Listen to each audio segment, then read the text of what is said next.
Of the arguments for God's existence, is there one that to you seems more interesting than the rest? No, they're all shit.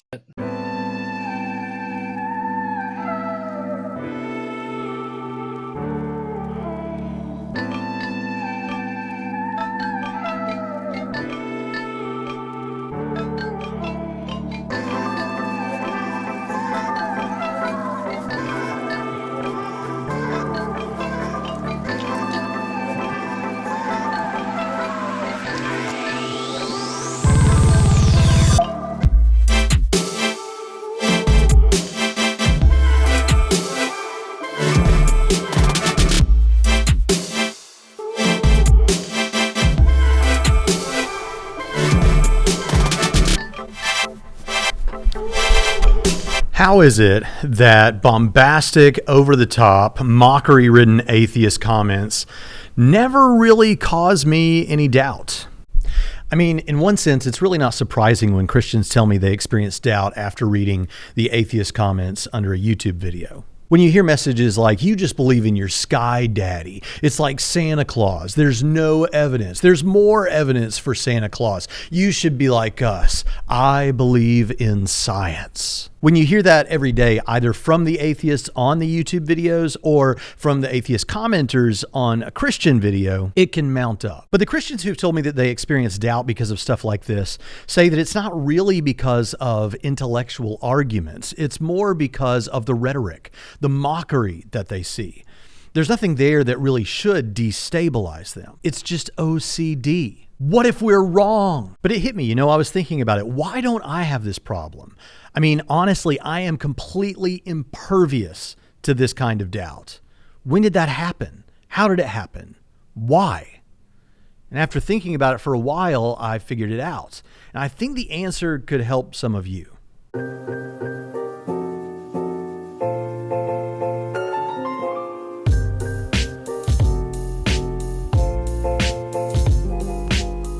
This is me when I was a kid. Everyone I knew claimed to be a Christian. This little guy had no doubt. And even though it was at this age that I first asked my dad how we could know Jesus rose from the dead and why the Bible was true, I never wavered. It was all as real to me as my brand new Super Nintendo. As I got older, my questions became more sophisticated, but teenage Brax was more interested in God than he ever had been before. Still, no real doubt emerged, at least not about God. Doubts emerged about girls. Who was I going to spend my life with? Who was I going to marry? How could I be sure she's the right one? Can you even know? This is me on my wedding day with Sarah. An interesting thing happened. When I committed to Sarah, all the worry and doubt about who I should marry was gone. In fact, all the doubt about whether I married the right person was gone. Like forever. I know that's not everyone's story, and some marriages are toxic. I get that. But barring those kinds of marriages, the way I began to look at it, I didn't get to choose the other members of my family. I didn't choose who my parents would be. Those are my parents. I didn't choose who my brother would be.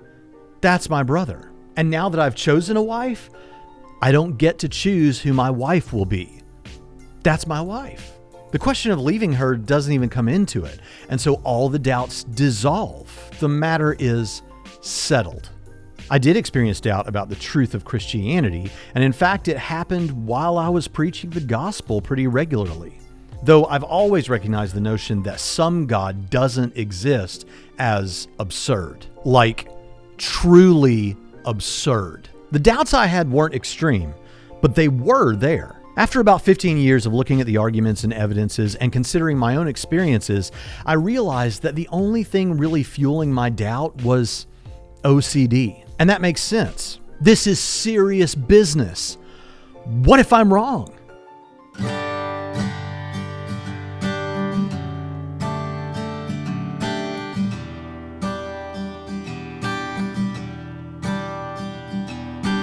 Then I realized that just like those doubts about who I should marry dissolved once I got married because the matter was settled, those doubts should have dissolved once I became a Christian.